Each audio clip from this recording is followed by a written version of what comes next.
My best friend faked my death for likes. A year later, she showed up crying on my doorstep, begging me to save her ruined reputation. When I first started college, I thought it would be like in the movies, fun, exciting, full of friends. But instead, I spent the first month eating lunch alone in empty hallways, glued to TikTok just to feel less invisible. I wanted to quit every night. But I knew if I did, my immigrant parents would be crushed.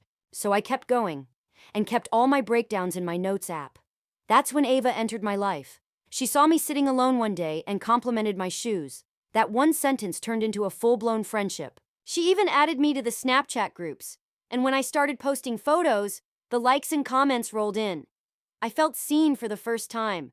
But there was one thing. Ava was obsessed with her social media. And I don't mean she posted a lot. I mean, she lived for it. I'll never forget the time we went out to eat, and just as I was about to take a bite, she grabbed my wrist to stage the perfect brunch pic. We didn't eat for nearly an hour. I brushed it off. She had 15K followers. I figured that kind of behavior came with the territory. We became inseparable, texting nonstop, FaceTiming until we fell asleep. It was intense, and I had no clue how badly it would crash and burn. That summer, I invited her on a family trip. I was nervous, mostly about how she'd react to my younger brother, Tommy, who's autistic. He's sweet, gentle, and lives in his own beautiful world. Ava seemed great with it. She even bought him a dinosaur toy for his birthday. But on the first day, Tommy accidentally knocked over her sunglasses while folding napkins into perfect triangles, his way of calming himself. They didn't even break, but Ava made a dramatic post with a fake crack photoshopped in and a caption that stopped me cold. I won't even repeat what it said, just know it was cruel and dehumanizing. When I called her out, she shrugged and said, "It's my page, I can post what I want." Then she turned away and started scrolling again. Things got worse the next day at the beach. A wedding shoot was happening nearby. I was so proud of Tommy for staying calm. He used to run into scenes like that, but not anymore. He was happy, quiet, playing in the sand. Ava, on the other hand, grabbed the couple's balloon display after the shoot to take pictures. And when one popped under her long acrylics, Tommy flinched and screamed. I thought she'd stop. Instead, she looked straight at me, smiling, and popped another, and another. 5 balloons gone in 10 seconds. Tommy was crying, screaming, hitting himself. I lost it. I shoved sand into her phone charger. It was the only thing that made her stop. I didn't say a word the rest of the day. I was ready to book her a flight home myself. Then I got a message from my mom. She had been quiet all day because it was her anniversary. But now she sent me a screen recording of Ava's Instagram story. She had filmed Tommy during his meltdown. The caption? Some disgusting joke comparing him to a canceled plan. Then she posted a poll. Should we leave him here? The options? Yes or absolutely. My mom was furious. Her next text was a QR code, a flight booking for Ava. The next morning, she was gone. I blocked her on everything. But the nightmare wasn't over. That evening, my phone exploded. People were messaging me asking if I was okay, saying they'd heard something awful. I checked Ava's profile using a fake account. There it was, a photoshopped image of me in bed, looking deathly sick, with a fake story about me having stage 3 lung cancer and a GoFundMe link for my treatment. She faked my death. For donations. She didn't know one thing. I would do anything to protect my brother. I immediately contacted GoFundMe and reported the campaign. It was taken down within hours. But the damage had already spread. Screenshots, messages, confusion. Some people even thought I had faked the whole thing, but I wasn't going to stay silent. It was almost laughable, the way she flipped everything. I tried messaging our mutual friends to explain what actually happened, but most didn't even respond. Turns out Ava had been laying the groundwork for weeks, telling people I was unstable, dramatic, and desperate for attention. So by the time the truth came out, she'd already made sure no one would believe me. That night, I couldn't sleep. All I could think about was Tommy, his face when the balloons burst, the way he cried, and the fact that Ava had turned his pain into entertainment. I knew right then, this wasn't over, not even close. She went after the wrong person, and especially the wrong family. I grabbed my phone and began reporting every one of Ava's fake fundraiser posts. I assumed the platforms would take one look and take them down immediately. They were so clearly fake. But no, I kept getting automated replies saying, "We'll review this soon." In the meantime, the posts stayed up. And worse, more people kept reaching out, asking if I was okay. assuming I really was sick. Some even messaged me angrily, thinking I was the one faking. I spent hours clicking, typing, documenting. My fingers hurt. My eyes were sore. But I wasn't going to let her keep spreading this lie unchecked. Then the next morning, I got a campus-wide email. Emergency disciplinary hearing. Ava had gone to the student affairs office, claiming I was harassing and threatening her. She even provided fake screenshots of messages. Ones where I supposedly said I'd ruin her life and make her pay. They looked terrifyingly real. Same text bubbles, timestamps, even my profile picture. It was like she cloned my actual phone. I ran straight to the admin building in my pajamas. No time for appearances. I needed to clear my name. Miss Patel, the disciplinary officer, showed me the messages Ava had submitted. My heart dropped. If I hadn't known better, I would have believed I sent them too. That's how realistic they were. "These aren't from me," I said, hands shaking. I opened my real messages to Ava. "Look, here's the actual history."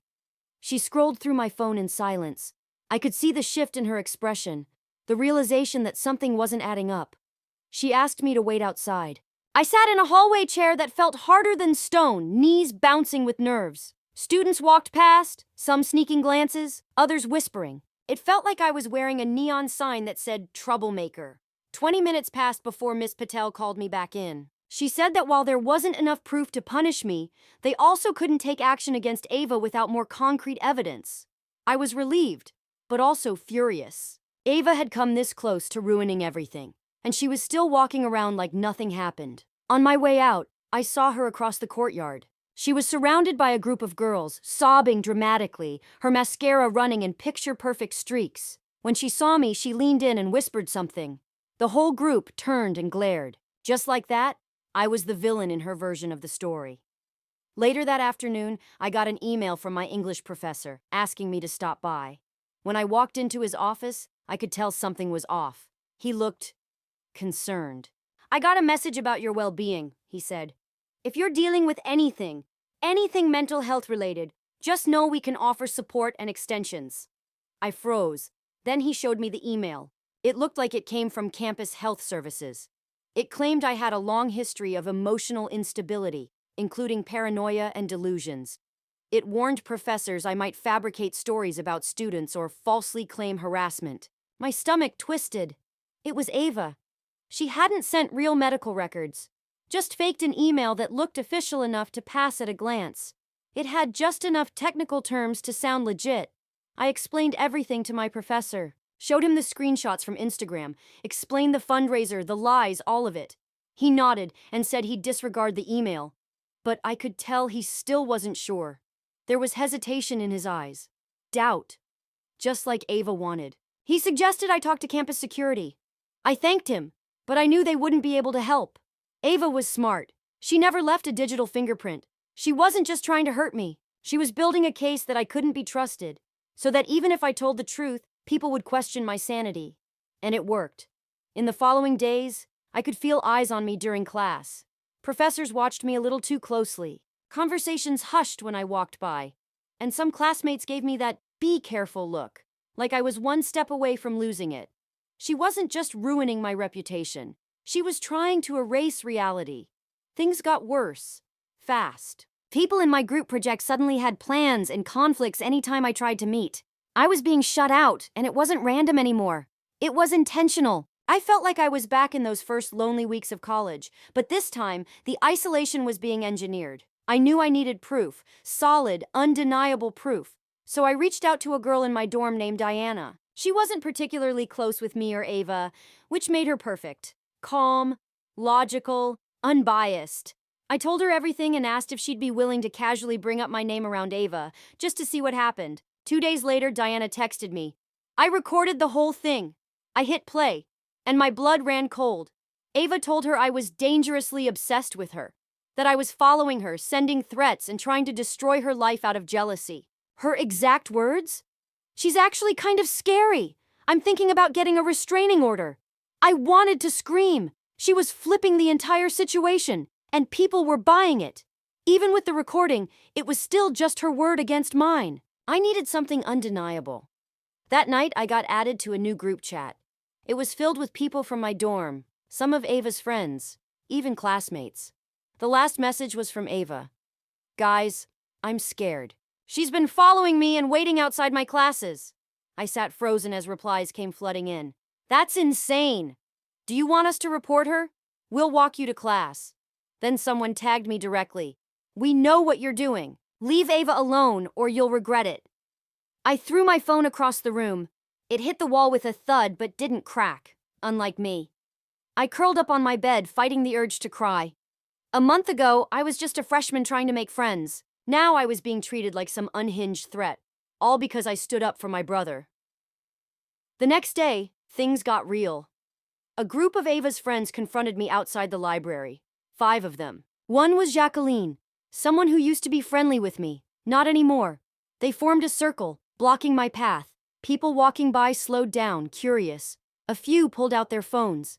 Jacqueline crossed her arms. We know what you've been doing to Ava. This ends now.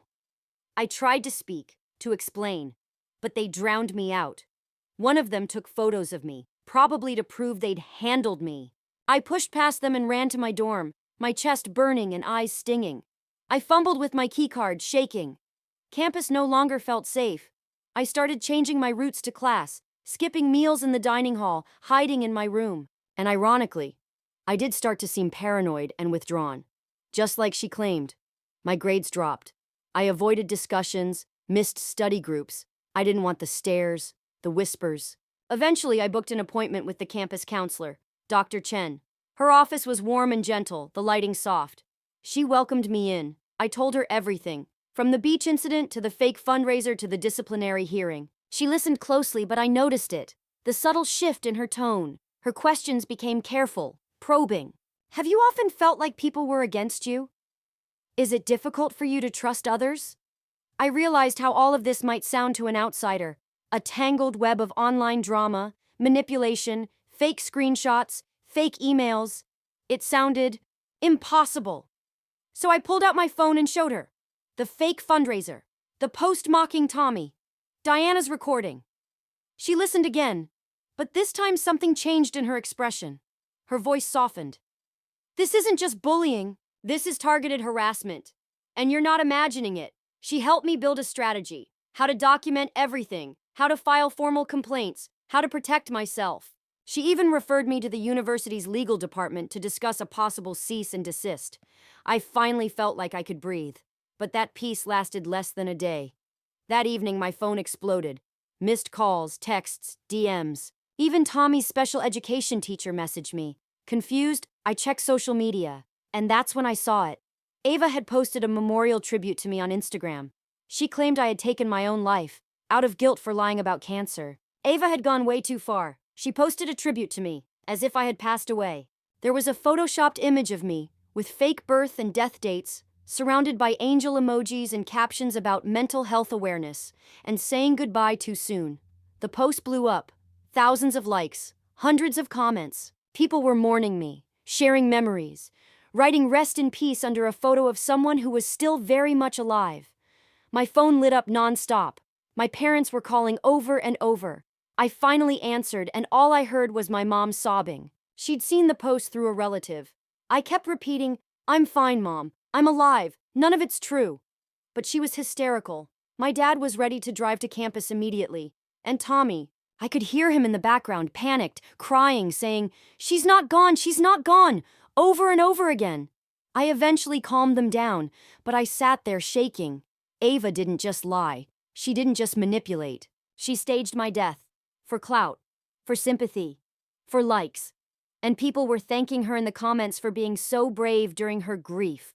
I called my parents back later to tell them the full story. Every detail. My dad wanted to call the police, but I knew how that would play out.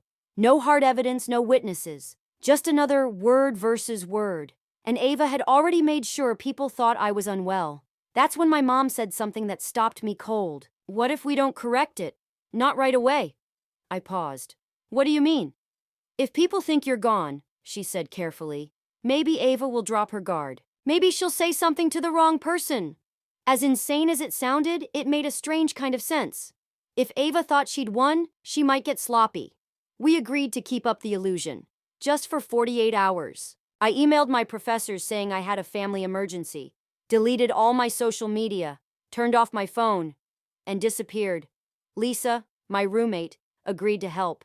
She wasn't close to Ava and had seen enough of her behavior to believe me. That weekend, she went to a party where Ava would be, wearing a tiny mic we bought from an electronics shop. I waited in the dark, my dorm feeling like a bunker.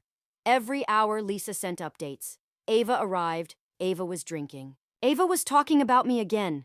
Then around midnight, the door burst open. Lisa was breathless. "I got it," she said, holding up her phone. "You need to hear this." She hit play. Ava's voice came through, slightly slurred but crystal clear. "Of course I made it up," she laughed. "She was obsessed with me, like a little puppy. And her brother, total freak. I couldn't take being around him another second." Someone asked, "Wait, so she didn't actually have cancer?" Ava laughed again. "No, dummy. I made that up too. And now everyone thinks she died because of it. It's perfect. My follower count is up 3,000 since yesterday." The guy replied, "That's kinda messed up." Ava, "Whatever. People are dumb.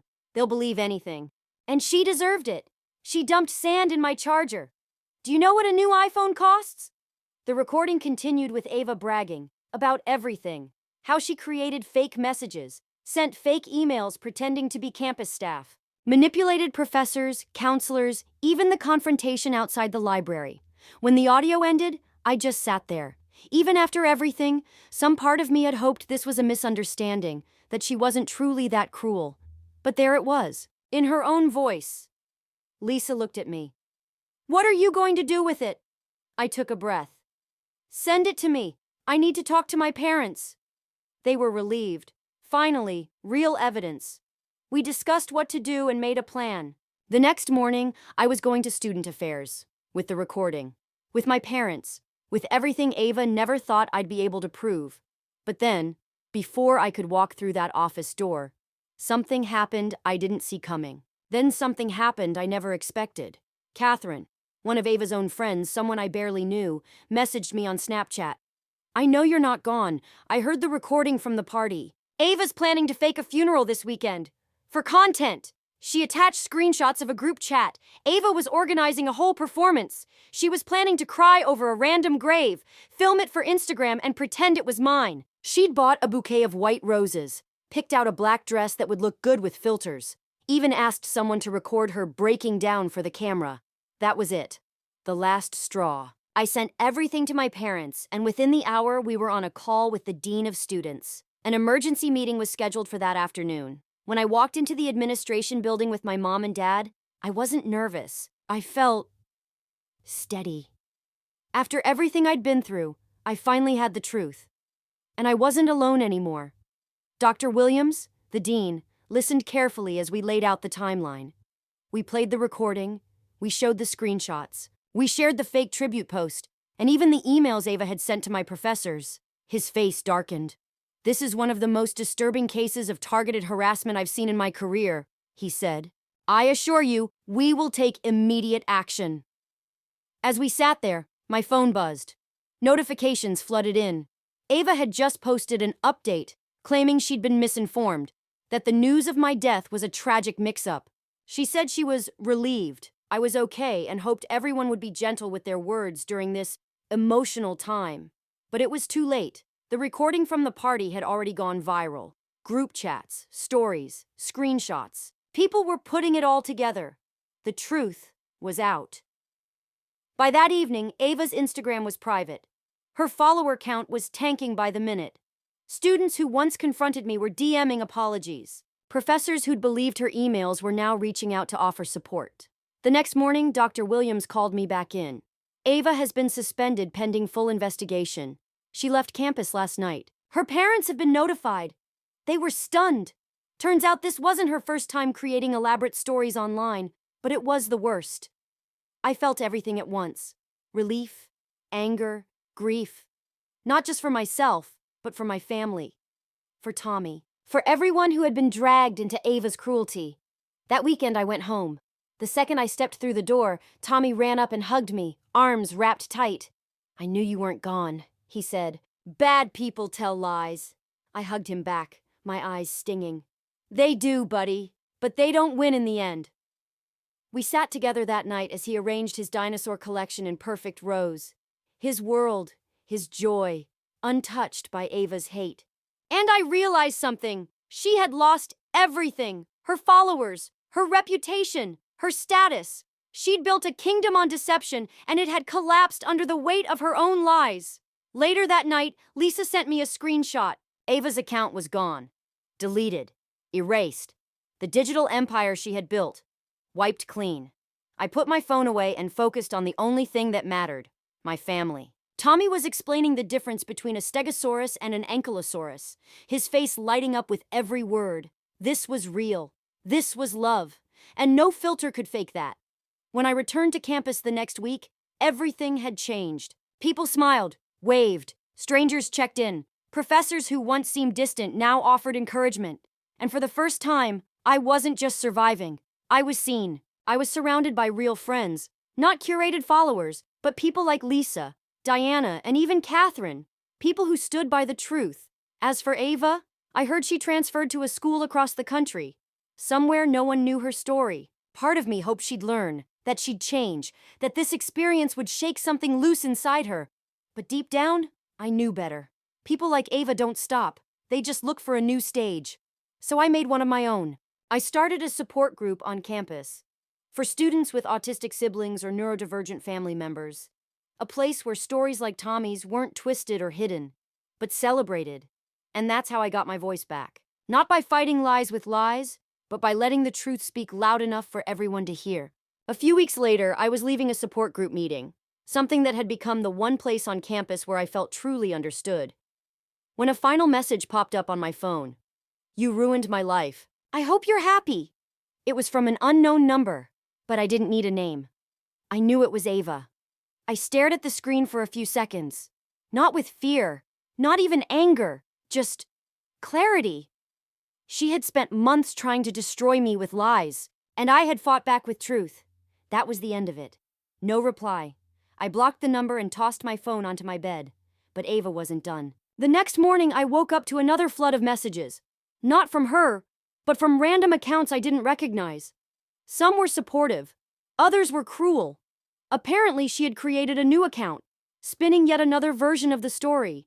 I scrolled for a few minutes before shutting it all off again. I was exhausted. Dragging myself to class, I kept my head down. But that only made the stairs feel louder. The whispers in hallways. The eyes tracking me across the room. And I kept wondering, what is her endgame? The truth was out. The recording existed. Why couldn't she just stop? After class, a girl approached me. Janet, someone I barely remembered from one of those old group chats Ava had tossed me into early on. Hey, I just wanted to say I believe you, she said. Ava did something similar to my roommate last year. Not as extreme. But, yeah, she's got issues. That shook me. I wasn't her first target. As I crossed campus, 2 more people stopped me to say the same thing. Apparently, Ava's pattern went way back. I'd just been her biggest project. When I got back to the dorm, Lisa was waiting with news. You won't believe this, she said. She's back online. New account.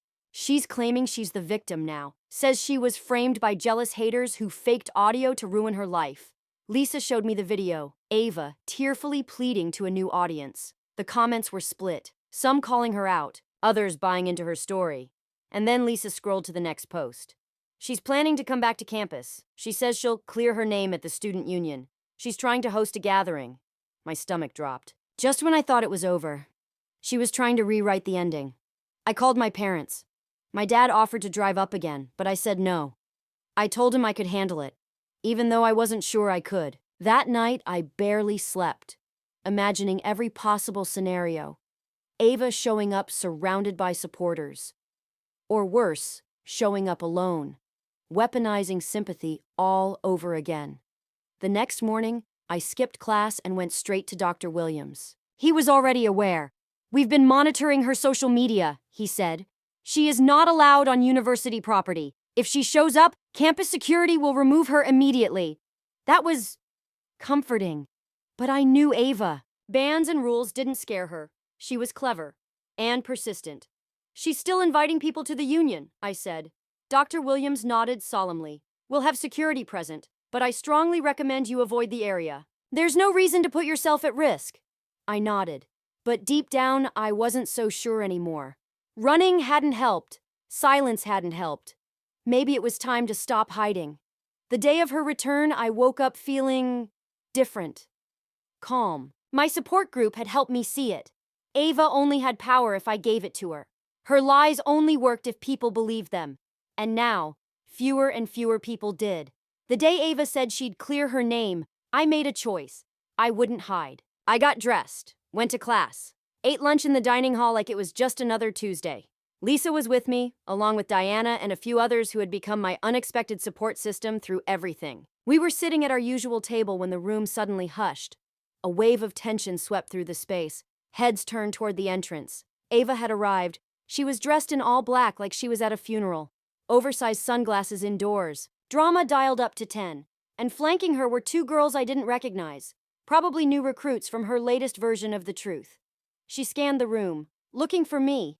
And when our eyes met, she headed straight for our table. My friends instinctively shifted, shoulders squaring up, forming a quiet wall around me. But I stood, heart steady, voice calm. You've got a lot of nerve showing up here.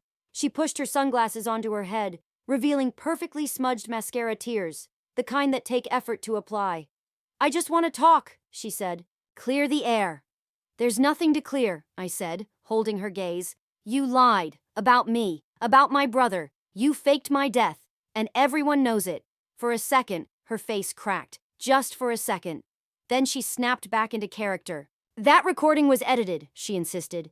You've been obsessed with ruining me from the start. You're jealous of my followers. I almost laughed. Jealous? I never cared about your follower count, Ava. I just wanted a real friend, not someone who would mock my autistic brother to go viral. Her two new companions exchanged a glance, clearly blindsided. She hadn't told them everything. That's not what happened, she snapped, her voice rising. You're twisting it. I didn't raise my voice. I just reached into my pocket and held up my phone. Should I play the recording again? Right here? She paled. Ava had expected the scared, quiet girl from last semester, the one who second-guessed everything. But that girl was gone. You don't understand, she said, voice dropping to a shaky whisper. I built something online, and now it's all gone. My sponsors dropped me. My followers disappeared. My parents took my phone. For 2 weeks. For a fleeting moment, I felt a flicker of something. Not sympathy, exactly, but pity. Then I remembered my brother, crying in the sand. My mom's voice, shaking on the phone, thinking she'd lost her daughter. I do know what it's like to have your life fall apart, I said softly. The difference is, I didn't deserve it. That's when a campus security officer stepped up beside her. Miss Josie, you need to leave. You're in violation of your suspension. The entire dining hall was watching now. Ava looked around, realizing the performance was over. No applause, no allies, just silence. She gave me one last glare, then turned and stormed out. Her two followers trailing behind, awkward, confused. The moment the door closed behind her, the room exploded into chatter. People came up to me, asking if I was okay. A guy from psych class, who'd never spoken to me before, offered to walk me to my next lecture. I declined politely, but thanked him. It was surreal. That evening, Lisa burst into our dorm waving her phone. You have to see this! Someone had filmed the whole confrontation in the dining hall. The video was now all over campus social media. And the comments? Overwhelming support. Students shared their own uncomfortable experiences with Ava. Screenshots. Stories, patterns. But the real twist. One of the girls who came to campus with Ava had posted a full statement, distancing herself from everything. She said she'd been misled, that Ava had coached her on exactly what to say during the confrontation. She even shared screenshots of Ava's messages, planning the whole thing like a script. That was the final domino. The lies collapsed. The story she tried to rewrite rewrote her instead. She's completely done now, Lisa said, flopping onto her bed, phone in hand. No one's going to believe a word she says after this. I should have felt victorious. I should have celebrated. But honestly, I just felt tired. The whole thing had drained me. I'd spent so much time fighting back, defending my name, protecting my brother, chasing truth, that I'd barely had any energy left for actually living. But slowly, things settled. Ava's accounts went dark. Rumors flew around campus. Maybe she transferred. Maybe she was at home taking time off. I didn't care. As long as she wasn't here, I could finally breathe again. My grades started climbing. I focused on school. On real friends, not the filtered, hollow kind Ava used to collect, but people who cared. I even started dating someone from my calculus study group. Someone who'd stood quietly in my corner while everything around me exploded. One Saturday morning, my parents came to visit. We had breakfast together in the campus cafe. Tommy was arranging his pancakes in a perfect circle, carefully placing each blueberry just right. My mom was telling me about neighbor drama back home. My dad was pretending to listen while sneakily scrolling sports scores. It was peaceful, normal. So normal, I almost ignored the email notification when it popped up. But I glanced at my phone anyway. From Dr. Williams, subject, update. I wanted to inform you that Miss Josie has officially withdrawn from the university. She will not be returning. I hope this brings you closure, and I commend you for your resilience throughout this difficult time. I set the phone down, looked at my family. Tommy was making dinosaur noises between bites. My parents were good-naturedly arguing over whose turn it was to clean the gutters when they got home. "Everything okay?" my mom asked, noticing the shift in my expression. I smiled. "Yeah, everything's good." And for the first time in months, I meant it.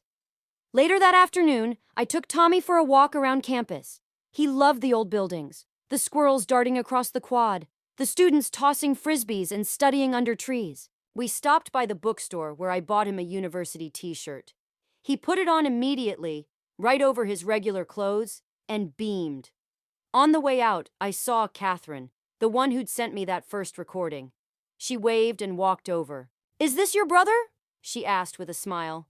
"Tom, this is my friend Catherine," I said. Tommy looked up, gave a little wave without meeting her eyes. "Hi, I like your shirt," Catherine said. "Blue's my favorite color." Tommy lit up. "Blue's the best! The sky is blue, and the ocean, and blueberries, and my dinosaur—" He kept going. And Catherine? She just listened. Patiently, kindly, like it was the most natural thing in the world. As we walked away, I felt this deep, unexpected wave of gratitude. For her, for Lisa, for Diana, for Dr. Williams, for my family. For everyone who believed me, even when it would have been easier not to. That night, after my parents took Tommy home, I sat on my bed scrolling through old photos. I came across one from last fall, me and Ava at brunch. I remembered the moment. She made me wait an hour to eat so she could get the perfect photo. I was smiling in the picture. But now I could see it. The smile was forced. The way I was sitting, the tension in my shoulders. I hadn't been comfortable at all. I deleted it. Then blocked Ava's number one last time, even though she hadn't reached out again. Just in case. Then I texted the group chat. "Anyone up for dinner?" Lisa responded first. "Already grabbed us a table by the window. Hurry. They have your favorite cookies tonight." I smiled, grabbed my coat, and headed out. As I passed the spot where I used to sit alone during those first quiet, lonely weeks, I paused. It felt like years ago. Another lifetime. Another version of me. Back then, I was just trying to belong, shrinking myself to fit into someone else's idea of friendship. Now, I knew who I was. I knew who my people were. And I didn't need a single fake Instagram post to prove it.